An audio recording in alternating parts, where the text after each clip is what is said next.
Olá, boa noite para você. Boa noite. Grandes indústrias, incluindo montadoras, estão se unindo num importante projeto para consertar respiradores das UTIs de hospitais aqui do Brasil. É uma questão de vida ou morte. O cálculo é que 20% dos respiradores estejam quebrados. E esse equipamento é essencial para socorrer os pacientes em estado mais grave com coronavírus. Nos laboratórios do Senai pelo país, técnicos correm para consertar o que pode salvar pacientes graves. É a primeira vez que o Sávio faz a manutenção num respirador. O desafio aqui é realmente entender como o equipamento funciona e, a partir desse, buscar formas de dar manutenção. Muitos respiradores artificiais, essenciais para o tratamento da Covid-19, estavam quebrados e fora de uso em hospitais públicos e particulares de 13 estados. Isso vai ter um papel extremamente importante, porque o Brasil tem hoje pouco mais de 65 mil respiradores. E desses, 20% estão sem disponibilidade por problemas técnicos operacionais. 10 grandes indústrias também já estão fazendo esse trabalho de graça. Nosso levantamento inicial, a ampla maioria dos ventiladores, as soluções de manutenção são simples. Então, a devolução para pronto atendimento hospitalar será muito rápida. Cada respirador artificial será usado em média por 10 doentes em estado grave. Serão pelo menos 50 mil pessoas que terão uma chance muito maior de cura. Os pacientes mais idosos ficam em média 20 dias na ventilação mecânica. Já os mais jovens, entre 10 e 12 dias. Se todo mundo ficar doente ao mesmo tempo, e se todo mundo precisar de ventilador ao mesmo tempo, a gente vai ter todos os ventiladores ocupados e não vai ter para os próximos que estão chegando. Com certeza é a diferença entre a vida e a morte para um grupo de pacientes mais graves. O trabalho acontece em todo o país. A Universidade Federal do Piauí faz testes para adaptar um ventilador mecânico que atenda ao mesmo tempo mais de um paciente, sem risco de contaminação cruzada. Já fizemos alguns testes para usando 2 pulmões testes, e a gente está muito confiante que a gente consegue estender essa técnica até 4 pacientes. Veja agora outros destaques do dia. Brasil tem mais de 5 mil casos confirmados de coronavírus. Hospital para idosos tem alto índice de mortes e pode sofrer intervenção. Médicos brasileiros vão usar técnica chinesa para identificar pacientes graves da Covid-19. Cientistas afirmam que novo vírus mata menos do que foi anunciado.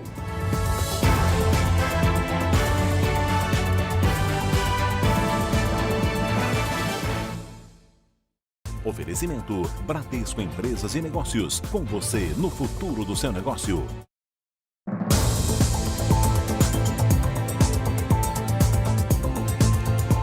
Médicos e pesquisadores do Hospital das Clínicas em São Paulo vão adotar uma técnica usada pelos chineses para diagnosticar e tentar prever quais pacientes com a Covid-19 vão evoluir para uma situação mais grave. Eles vão usar a inteligência artificial aplicada aos exames de imagens. Na tela à esquerda, a imagem dos pulmões de uma pessoa saudável. São as áreas do pulmão pretas, né? Então isso é um pulmão aerado, né, com ar no seu interior, e normal. A outra imagem é de um paciente com a Covid-19, um caso grave. Essas áreas mais brancas, que a gente chama de opacidades em vidro fosco ou consolidações, e representando o processo inflamatório no pulmão. Os médicos do Instituto de Radiologia do Hospital das Clínicas de São Paulo estão fazendo um estudo comparativo de pacientes brasileiros. Vão usar inteligência artificial para determinar padrões dos efeitos do vírus no sistema respiratório, como um trabalho feito por pesquisadores na China. Eles montaram um banco de dados com os casos chineses e treinaram o computador para identificar os casos com coronavírus. A pesquisa é para desenvolver um algoritmo capaz de reconhecer pelas imagens as diferenças entre lesões características da Covid-19 e de outras doenças. O que tem sido relatado é que essas opacidades aqui que a gente vê costumam ter um certo predomínio mais na periferia dos pulmões. Os pesquisadores do Hospital das Clínicas querem desenvolver a tecnologia também para um tipo de exame mais comum, a radiografia de pulmão, o que ajudaria mais médicos no tratamento de um número maior de pacientes em serviços de saúde, onde não há o acesso a tomografias. A tecnologia vai ajudar no diagnóstico, mas o mais importante é indicar o nível de gravidade do paciente. Se a gente conseguir quantificar, a gente vai poder ver pacientes que potencialmente vão poder piorar mais depressa ou menos depressa e tentar dar atenção para esses pacientes. E olha, a evolução de casos da Covid-19, que preocupa o mundo inteiro, fez o Brasil ligar o alerta e se preparar antes mesmo da confirmação do primeiro caso. Os números mostram que outros países não fizeram o mesmo e estão em situação pior. O país se preparou, transformou estádios em hospitais, como em São Paulo e Natal. Símbolo do futebol, Maracanã, no Rio de Janeiro, vai receber 1.800 leitos. Hotéis ganharam uma nova finalidade com obras em ritmo acelerado. Parques se transformaram em centros médicos. E hospitais ainda subutilizados ou até mesmo parados estão sendo reativados.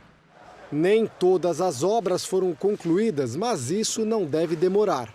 Segundo especialistas ouvidos pelo Jornal da Record, o Brasil conseguiu antecipar medidas de emergência antes que o vírus se espalhasse pelo país. No momento em que a pandemia já atingia o hemisfério norte, o sistema de saúde brasileiro recebia investimentos e o isolamento social passou a acontecer gradualmente.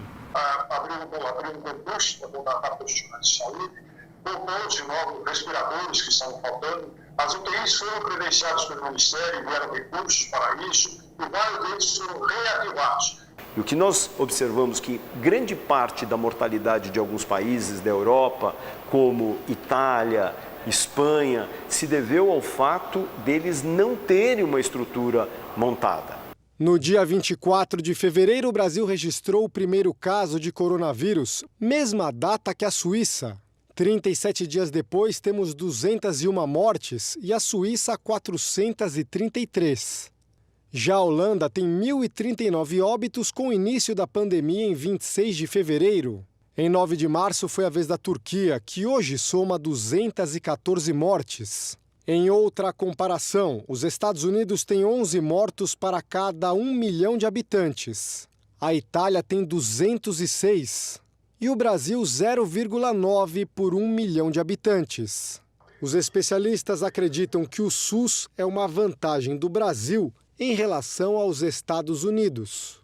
Os Estados Unidos, pelo seu sistema privatista, ele vai ter muito maior dificuldade, porque tem muita gente que não tem direito à saúde, precisa pagar e não tem recursos para isso. Aqui no Brasil todos têm acesso de uma maneira melhor ou pior, mas todos têm acesso ao sistema de saúde. Mas é consenso entre os médicos que a pandemia está longe do fim. Nós escreveremos a nossa história, diferente da Itália, diferente dos Estados Unidos, mas ela vai depender não só das autoridades ainda terem o tempo de se prepararem, porque nós ainda precisamos mais um tempo, mas da colaboração da população nesse momento. O esforço de cada um de nós é o que pode fazer diferença agora. Vamos aos números da doença no Brasil. Agora são 5.717 casos confirmados da Covid-19. E a doença já provocou 201 mortes no país, um crescimento de 25% de ontem para hoje, tanto nos casos quanto nas mortes. Agora vamos ver pelos estados. Olha, São Paulo é o mais afetado até agora, tem 2.339 casos e 136 mortes. Depois vem o Rio de Janeiro, com 708 casos de pessoas contaminadas e 23 mortes até agora. E em terceiro vem o Ceará, que já confirmou 390 casos e 7 mortes. E o Ministério da Saúde conclui esta semana a entrega de equipamentos de proteção individual, máscaras, luvas, que serão usados por médicos e agentes de saúde de todo o país. A terceira e última entrega de material de proteção para médicos e agentes de saúde sairá de Brasília nesta quinta-feira para o Norte e o Nordeste. Ao todo, serão 40 milhões de itens de 60 diferentes equipamentos, que vão de máscaras cirúrgicas e luvas a álcool em gel. E o processo de compras continua. Em preparação da rede pública para o atendimento de pacientes graves da Covid-19, um edital lançado pelo governo federal prevê a compra de 15 mil respiradores e 5 mil camas para UTI. Também já chegaram ao Brasil, vindos da China, os primeiros 500 mil kits de testes rápidos para detectar o coronavírus. Eles são uma doação da empresa Vale. As Forças Armadas vão atuar na distribuição. Pelo segundo dia consecutivo, o governo reuniu vários ministros para apresentar medidas de enfrentamento à epidemia e confirmou a suspensão do reajuste de medicamentos previsto para as próximas semanas. O aumento que estava previsto, por lei, para os remédios, ele ficou suspenso por 60 dias. E daqui a 60 dias será reavaliado novamente. O ministro da Justiça, Sérgio Moro, autorizou hoje o uso da Força Nacional para auxílio de ações de segurança durante a epidemia, inclusive na prevenção de eventuais saques. Eu recebo muitos questionamentos sobre risco de saques no país. O que eu tenho visto é que não existe uma crise de abastecimento e não existe nada concreto, colhido, relacionado à iminência de qualquer movimento de saques. O ministro da Saúde promete para os próximos dias o que ele chamou de uma solução robusta para a fabricação de respiradores. O equipamento é crucial para salvar vidas daqueles pacientes que chegam à fase crítica da Covid-19. Mandetta também anunciou a criação de um sistema de comunicação direta com os brasileiros. A gente quer fazer fez um algoritmo com disparo de ligações para 125 milhões de brasileiros, ligado num grande data center, para que o conjunto dessas informações a gente antecipe quem é risco, quem é que tem contato com quem, aonde está, qual é o nome. Mandetta ressaltou que o número de mortes por Covid-19 em São Paulo foi turbinado por um episódio, o do Hospital Santa Maggiore, especializado no atendimento a idosos. São Paulo, com uma letalidade de 136 casos de óbito, sendo 79 no mesmo hospital. O ministro manteve sua posição sobre a redução do contato social entre os brasileiros como forma de desacelerar o contágio. Nós vamos trabalhar, mas nós vamos trabalhar com o máximo de planejamento. E no momento, nós vamos fazer sim o máximo de distanciamento social, o máximo de permanência dentro das nossas residências de home working, para que a gente possa, chegando ao ponto de falar, estamos mais preparados, entendemos aonde vamos, aí a gente vai liberando e monitorando pela epidemiologia. No Rio de Janeiro, as autoridades acreditam que os números da pandemia do mês de março, que está acabando hoje, por sinal, mostram que as medidas de combate estão dando resultado. E tem um alerta importante aí, já há registros de mortes em pessoas mais jovens. Nesta rodoviária em Rio Bonito, a 80 quilômetros do Rio, Cleusa vendia doces para o sustento da família. Ela tinha um sonho de reformar a casa dela, mas ela realmente não viu a casa dela pronta. Aos 32 anos, ela foi vítima da pandemia de coronavírus. Ela não tinha nenhuma doença crônica que caracteriza o coronavírus, né, que possibilita o coronavírus. Só que ela é uma paciente crônica, psiquiatra, porque a partir do momento que ela faz uso contínuo de medicamentos controlados, isso dá uma baixa imunidade.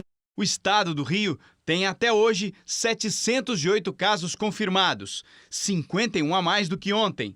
O número de mortos chegou a 23, 5 a mais do que o dia anterior. Outras 49 mortes ainda são investigadas.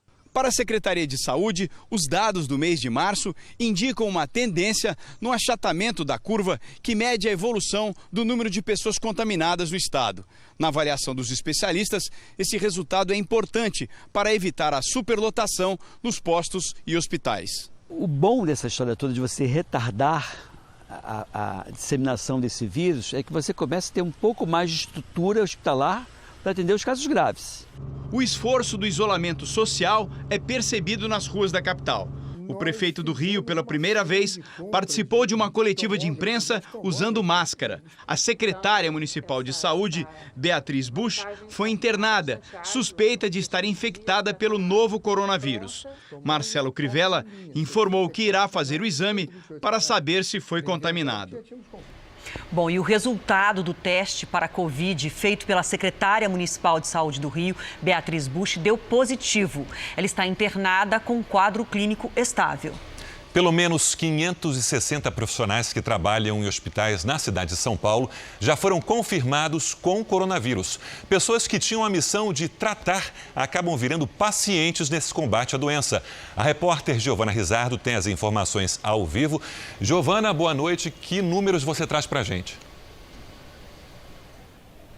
Oi, boa noite, Sérgio. Boa noite, Adriana. Boa noite a todos. Neste hospital aqui, por exemplo, que recebe pacientes com o coronavírus e fica na região central da cidade, 104 funcionários já foram afastados por 14 dias das atividades, justamente por causa do coronavírus. Em outro hospital que fica na zona sul de São Paulo, dos 15 mil colaboradores, 175 só da área de saúde já pegaram a doença e foram afastados. Esse levantamento foi feito com exclusividade pela nossa equipe de produção. E os especialistas dizem que os médicos e os enfermeiros, eles têm mais risco de pegar a doença porque ficam em contato, em exposição ao vírus por muito tempo. O Conselho Regional de Medicina do Estado de São Paulo orienta que esses profissionais utilizem os equipamentos de proteção individual para minimizar esse risco, para diminuir o risco. E olha, agora no fim desse mês, o coordenador do Centro de Contingência do Coronavírus no Estado de São Paulo, o infectologista Davi Wipp, testou positivo para a doença e continua em isolamento. Sérgio. Ele que reforçou a importância de dar o exemplo. Giovana, obrigado. Os profissionais de saúde não temem só pelos pacientes e por eles próprios. A preocupação é também com a possibilidade de infectar a família. E é por isso que muitos optaram pelo isolamento voluntário. Depois de um plantão exaustivo, Gabriela volta para uma casa vazia. Eu resolvi estar mandando meus filhos 2 para o interior. Enfermeira cirúrgica em São Paulo, ela foi transferida para o pronto atendimento e está trabalhando com pacientes que tiveram o diagnóstico de Covid-19. Não está fácil, por mais que se fale que só atinge mais as pessoas mais velhas, mas você nunca sabe se você pegar, se você vai ter a forma leve ou a forma grave. E ainda por cima, essa questão dos nossos familiares. Como Gabriela, muitos outros profissionais de saúde se juntaram à batalha contra o vírus. Hospitais particulares de São Paulo abriram vagas para médicos e enfermeiros nesse momento de epidemia. E mais de 4 mil médicos aceitaram a convocação do governo para trabalhar no sistema público de saúde no combate ao coronavírus. Os médicos serão os últimos a sair. Enquanto todos buscam maneiras de atender ao indispensável distanciamento social, os médicos e todos os profissionais de saúde seguem no enfrentamento do vírus. Falta de treinamento e de equipamentos de proteção individual, como máscaras e luvas, preocupam esses profissionais. Samuel trabalha num hospital municipal e, como os colegas, enfrenta um tipo de isolamento. Meu pai fez aniversário faz uma semana aí, não pude estar com ele, né? Já faz um mês que eu não vejo. Eu tenho uma irmã com 2 sobrinhos também, que eu também acabo não conseguindo vê-los, né? Nesse período aí a gente está fazendo de tudo aí para tentar preservar aí os nossos queridos aí, né? Respeite a quarentena, que dessa maneira você vai estar protegendo nós, profissionais da saúde, e também os nossos familiares. Penso que isso é uma atitude de empatia e de solidariedade, não só com os meus, mas com a sociedade como um todo. Eles estão trabalhando por nós, né? Vamos falar da economia agora. Uma estimativa da Federação do Comércio do Estado de São Paulo prevê a demissão de até 1.500.000 trabalhadores em razão de toda a pandemia do coronavírus. Quem tem mais informações para a gente é a repórter Daísa Bellini. Boa noite para você, Daísa. Infelizmente, essas demissões já começaram, né? Olá, Adriana, boa noite. Já começaram sim, viu? Muitos comerciantes não conseguem manter os funcionários só com a reserva de caixa e já dispensam os trabalhadores. A Federação do Comércio defende a abertura gradual das lojas e restaurantes, tomando os cuidados necessários de saúde a partir do dia 7 de abril. Veja só o que diz Alfredo Cotaide Neto, presidente da Federação Paulista do Comércio de São Paulo, sobre uma possível quarentena mais estendida. Se esta quarentena se mantiver ainda por um tempo maior, com certeza vai haver um desemprego considerável. Primeiro, porque já está havendo desemprego, mas ainda está sob um certo controle, na expectativa das empresas, aguardando notícias de auxílio do governo. Mas se não houver, vai haver lamentavelmente, uma onda de desemprego muito grande. Tomara que não. Nos Estados Unidos, as mortes por coronavírus passaram hoje de 3.800 e o mais impressionante, superaram a China. São mais de 180 mil casos confirmados de coronavírus em território americano. Hoje, 3 em cada 4 cidadãos estão em casa. Dados apresentados pela Força Tarefa do governo americano comprovam que o isolamento pode reduzir o número de casos da Covid-19. Hoje foi anunciado um guia para ser seguido à risca durante os próximos 30 dias para diminuir a propagação da doença. O presidente Donald Trump admitiu que as próximas semanas serão dolorosas, mas vamos vencer, afirmou. A previsão é de 100 a 200 mil mortes no país. Nova York é o epicentro americano da epidemia. Aqui no Central Park, a maior área verde de lazer da cidade, esse hospital de emergência começou a funcionar hoje, com 68 leitos, 72 médicos, e eles vão atender exclusivamente pacientes de Covid-19, para aliviar os outros hospitais.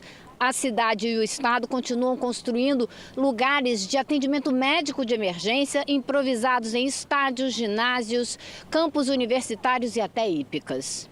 Para evitar problemas de liquidez no mercado mundial, o Banco Central americano vai permitir pela primeira vez que os bancos centrais de outros países troquem por dólares os títulos que têm em mãos do Tesouro americano. Ainda falando dos Estados Unidos, 43% dos infectados estão lá, no estado de Nova York. Vamos ao vivo conversar com a correspondente Evelyn Bastos. Boa noite para você, Evelyn. A gente acabou de mostrar aí o hospital de campanha no meio do Central Park, imagem que a gente é até difícil acreditar. E tem mais um hospital sendo montado, não é isso? Boa noite. Isso mesmo, Adriana. Muito boa noite para você, boa noite a todos. Vai ser o terceiro hospital temporário erguido para ajudar no socorro dos infectados. Ele vai ser construído aqui no bairro do Queens, que tem a maioria dos pacientes aqui do estado de Nova York que estão doentes. Um centro de tênis vai abrigar 350 leitos e preparar 25 mil refeições por dia para pacientes, trabalhadores e voluntários. Hoje, um homem que vendia equipamentos de proteção pessoal como máscaras para médicos e enfermeiros foi preso pelo FBI no Brooklyn. Ele cobrava um valor até 7 vezes maior do que o do mercado. Neste momento, quase 11 mil pacientes estão hospitalizados nos hospitais daqui de Nova York e um quarto deles estão em estado grave nas UTIs. Adriana. Obrigada, Evelyn. Se cuida aí. E você vai ver a seguir ainda nesta edição. Especialistas afirmam que a epidemia chegou ao pico na Europa e contágios devem diminuir. E também a superação de quem passou pela UTI está curado.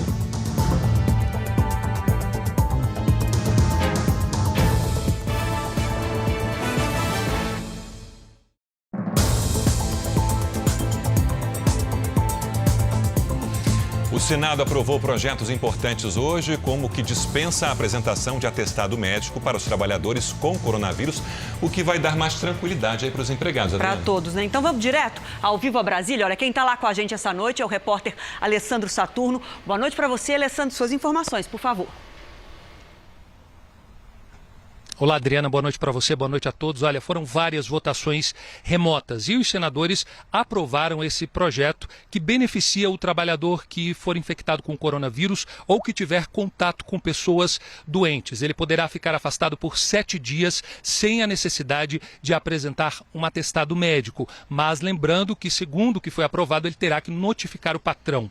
Os senadores, eles também aprovaram aí o projeto de telemedicina. Vão usar aí ferramentas da tecnologia e vídeos também para realizar consultas entre o médico e o paciente. Uma determinação da Organização Mundial de Saúde justamente para evitar esse contato. E agora há pouco, por 77 votos a 0, os senadores eles aprovaram o auxílio da União, o auxílio financeiro da União para os hospitais filantrópicos e as santas casas. Esse auxílio é de 2 bilhões de reais. De Brasília, Alessandro Saturno. Obrigada, Alessandro. Então, ficou doente, tem os sintomas, tem que avisar o patrão e se recolher. E a Confederação Nacional da Indústria propôs ao governo uma parceria para adotar o isolamento vertical nas indústrias. Os 9 milhões e 400 mil trabalhadores do setor voltariam ao trabalho com o compromisso de o governo bancar a realização de testes rápidos para esses trabalhadores a cada 15 dias isso. Os que testassem positivo, então, seriam isolados. O presidente Jair Bolsonaro disse que vai sancionar a lei para auxiliar os trabalhadores durante a crise. Bolsonaro voltou a criticar o isolamento de toda a população por causa dos efeitos na economia. Depois de cumprimentar apoiadores na saída do Palácio do Alvorada, o presidente Jair Bolsonaro comentou a entrevista coletiva do diretor-geral da Organização Mundial de Saúde. O que ele disse praticamente? Em especial, né, os informais. Tem que trabalhar.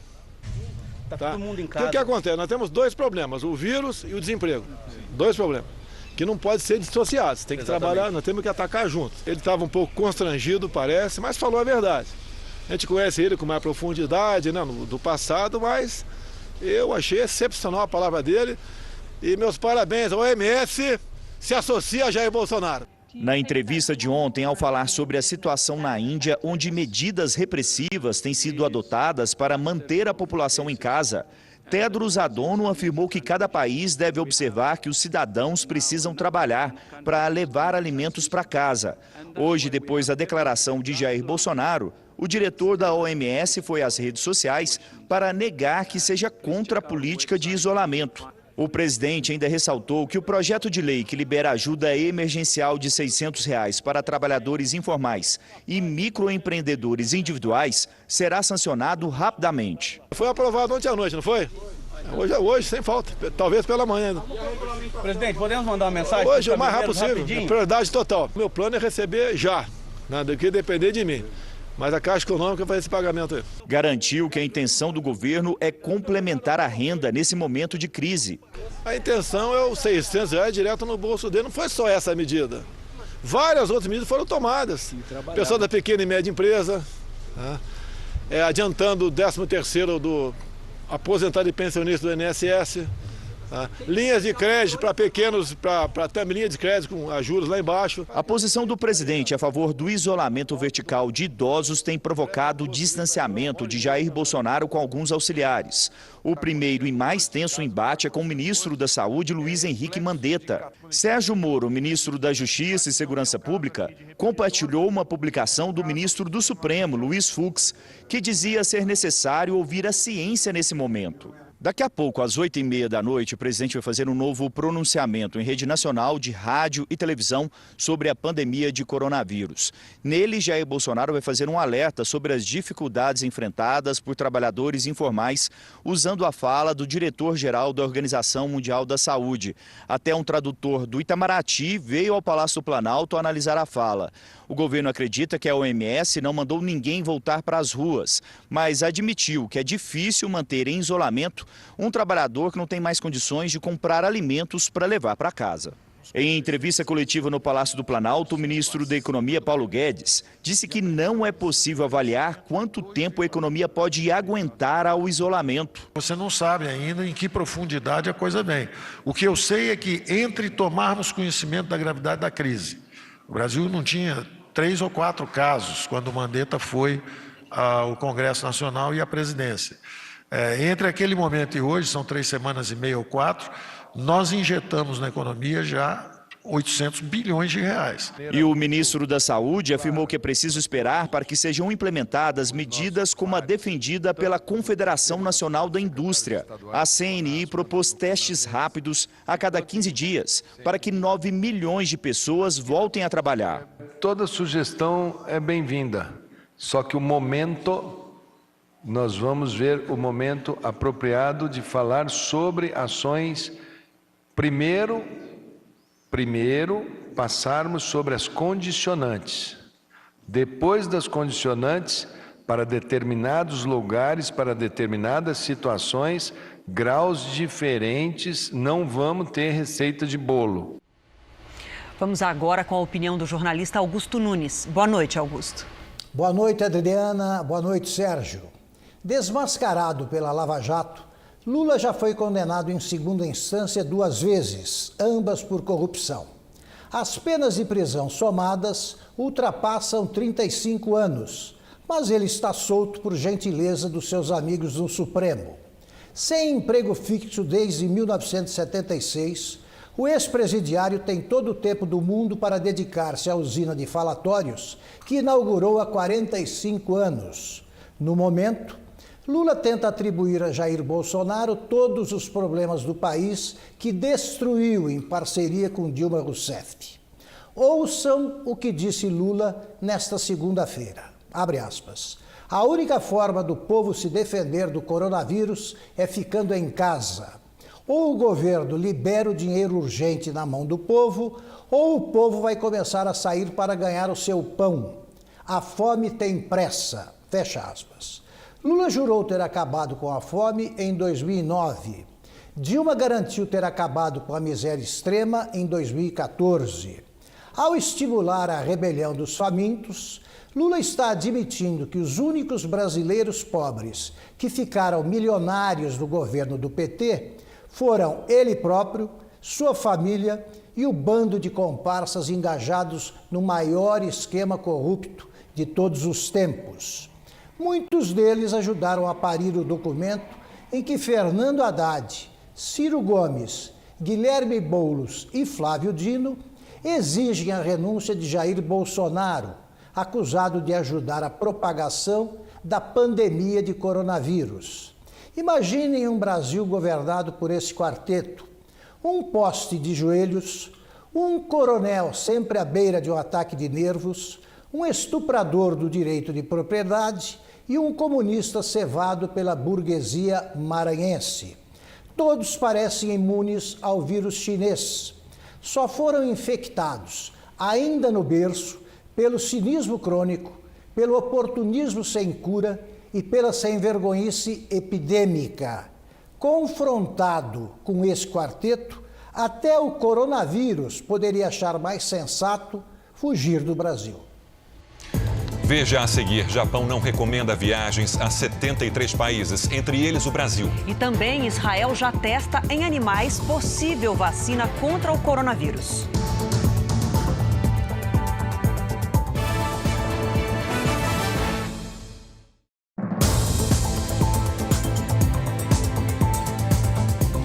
Como vimos no começo desta edição do JR, o ministro da Saúde, Luiz Henrique Mandetta, afirmou que quase 60% das mortes por coronavírus em São Paulo aconteceram na rede hospitalar Santa Maggiore e claro que isso vem chamando a atenção, Adriana. É uma suspeita grave sobre o hospital, então já vamos conversar ao vivo com a repórter Tainá Falcão, que está em frente a um dos hospitais dessa rede sob investigação agora, né, Tainá? Boa noite para você.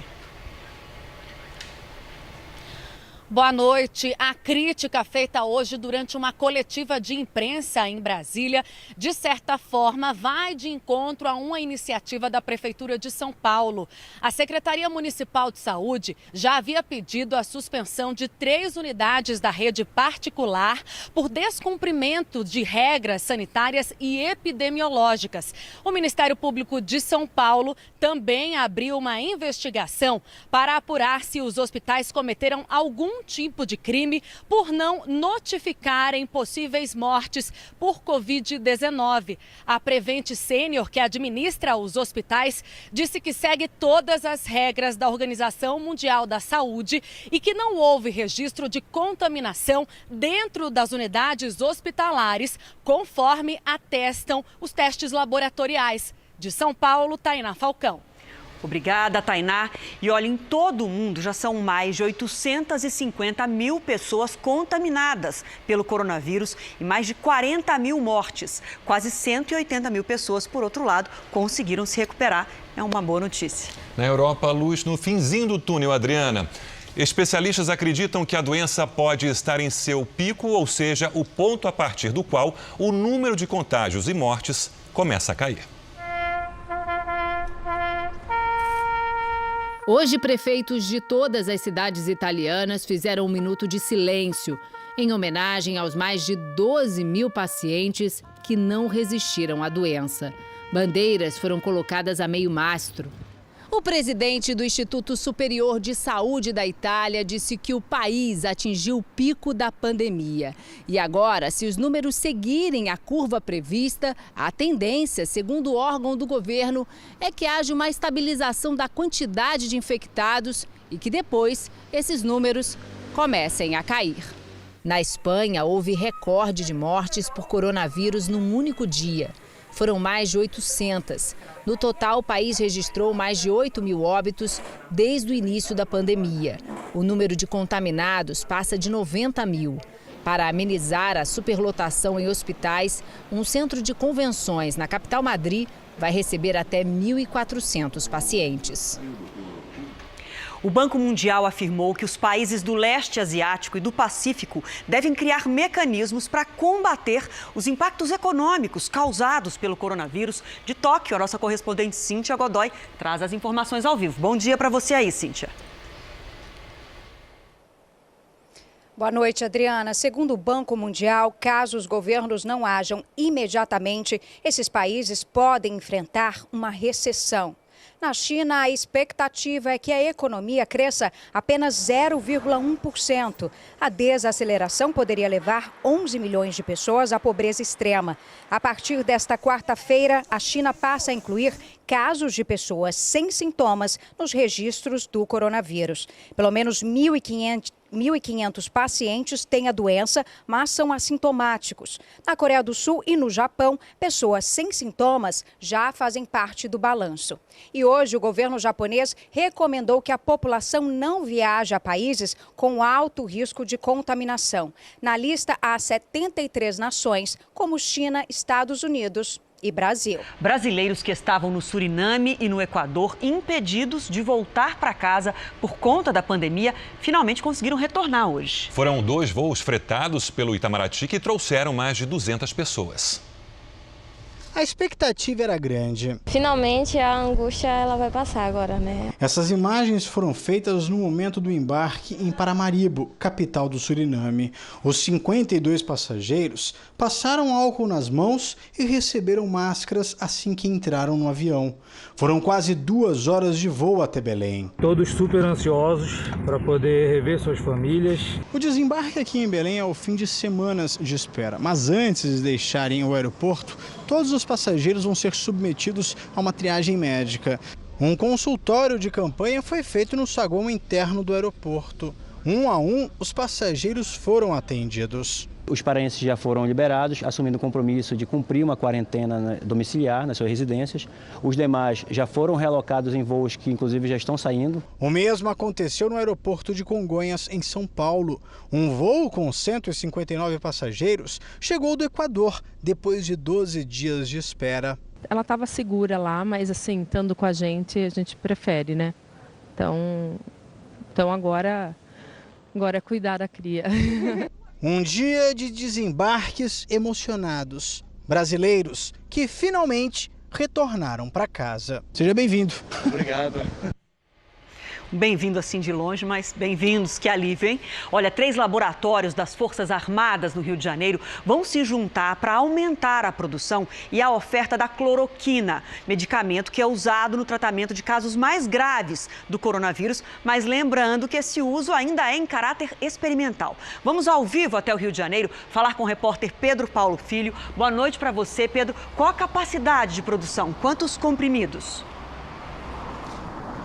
Boa noite, Adriana. Boa noite a todos. Olha, os laboratórios químico-farmacêuticos do Exército, aqui da Marinha e o da Aeronáutica devem produzir 1.300.000 comprimidos por semana. O Exército já tinha o registro da Anvisa, que permite a produção da cloroquina para o combate à malária. O estoque será distribuído para o Ministério da Saúde e entre os hospitais das Forças Armadas. Os 3 laboratórios também receberam reforço de pessoal para a produção de álcool em gel. Do Rio de Janeiro, Pedro Paulo Filho. Obrigada, Pedro. Bom, a pausinha então agora para falar do tempo. Lidiane já está aqui com a gente. Lid, boa noite. Depois daquele fevereiro chuvoso, fiquei com a impressão que março choveu mais para o norte, mas menos aqui para baixo, para a região centro-sul. Foi isso mesmo? Abril, como é que vai ser aí? Vai ter um equilíbrio na chuva? Tá certa na impressão, viu, Adriana? E abril vem mais equilibrado mesmo. Boa noite para você, para todo mundo que nos acompanha aí do outro lado. Em abril a situação muda. Isso porque a chuva retorna aos poucos para o sul e neste próximo mês deve ficar acima da média, o que ainda não reverte, mas alivia a estiagem dos municípios gaúchos. Aliás, grande parte do Brasil vai registrar chuva acima do normal, como vemos na parte azul. Chove abaixo da média apenas no extremo norte e entre Tocantins e o sertão nordestino. Abril mais quente só nesta faixa aqui vermelha do mapa. Então quer dizer que no restante do país vem um friozinho em abril? Vem, e não é no restante do país não, viu, Adriana? É aqui no centro-sul.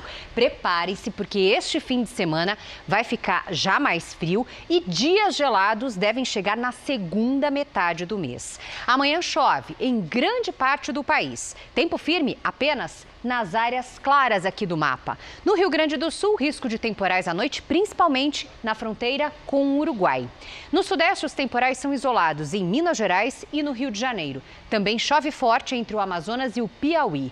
Em Teresina, chuva forte com 32 graus, em Cuiabá 36 e 32 também em Florianópolis. Em Manaus, temporais com máxima de 29 graus amanhã. Em São Luís, pancadas com 32, em Porto Alegre 34 com chuva fraca e em São Paulo 29 graus sem nada de chuva. Obrigada, Lid. Até amanhã. Até amanhã. E a gente já volta a falar do coronavírus. 846 mil pessoas estão contaminadas ao redor do mundo, o número que a gente já trouxe aqui. A boa notícia é que 176 mil pessoas já se curaram da doença. Hora de falar ao vivo com o Leandro Stoliar. Boa noite para você, Leandro. E aqui no Brasil? Como é que está a situação no Brasil? Qual a região dos curados aqui do Sul? Oi, Adriana. Boa noite. Boa noite a todos que assistem ao Jornal da Record. Olha, a região centro-oeste é a que apresenta os resultados mais animadores. Só em Brasília, 146 infectados se recuperaram da doença. Em todo o país, 336 pessoas conseguiram se curar da Covid-19. Isso sem contar os números dos 5 estados que ainda não divulgaram a contagem, né? O general Augusto Heleno, chefe do Gabinete de Segurança Institucional da Presidência da República, divulgou hoje na internet um resultado negativo do que seria o segundo teste feito nele para a Covid-19. O presidente do Esporte Clube Internacional, Marcelo Medeiros, divulgou um vídeo e também comemorou ter superado a doença. Hoje eu conversei com um médico infectologista para saber por que os jovens se recuperam mais rápido do novo coronavírus. Vamos ouvir o que ele disse. A diferença é que o jovem tem mais reserva funcional, ou seja, ele consegue se recuperar, ele tem um pulmão e o coração sem tanta alteração, mas mesmo assim eu posso ter desfechos até de mortalidade associada a esse grupo etário. Então, às vezes, o jovem que não tem um quadro clínico muito exuberante de sintomas, ele pode ser um potencial transmissor para pessoas que moram com ele. Um paciente que ficou internado na UTI de um hospital americano escreveu uma mensagem de agradecimento para os médicos. Essa foi a janela das mais impactantes da minha vida, dizia um trecho da mensagem. Em outro, o paciente afirma que os médicos são estrelas do rock. Nick Brown pediu para que os médicos escrevessem o texto quando ainda não conseguia falar por causa dos aparelhos respiratórios. Agora ele recebeu alta. Na Itália, uma idosa de 102 anos e o neto dela, um bebê de apenas 6 meses, também se recuperaram. Os dois se tornaram símbolos da luta contra a doença. Bom, e como toda noite, a gente tem buscado encerrar a edição do Jornal da Record com boas notícias. Uma vacina contra o coronavírus está sendo testada em Israel. Agências internacionais afirmam que o Laboratório Secreto de Pesquisa Bioquímica de Israel está testando uma vacina em ratos. O trabalho começou em fevereiro e recentemente teve um avanço significativo. Na Grécia, uma empresa de tecnologia está produzindo protetores de rosto e olhos de plástico, usando uma impressora 3D. Todo o equipamento será destinado a médicos e funcionários de hospitais do país. Uma pesquisa publicada na revista médica The Lancet Infectious Diseases afirma que 0,66% dos pacientes infectados com o vírus pode morrer. O estudo confirma que a taxa de mortalidade do coronavírus é mais baixa do que as estimativas anteriores. O Jornal da Record termina aqui. A edição de hoje na íntegra e também a nossa versão em podcast estão no Play Plus e em todas as nossas plataformas digitais. E à 00:30 tem mais Jornal da Record. Fique agora com a novela Amor Sem Igual. Se cuide. A gente te espera aqui amanhã no JR. Até lá. Boa noite e até amanhã.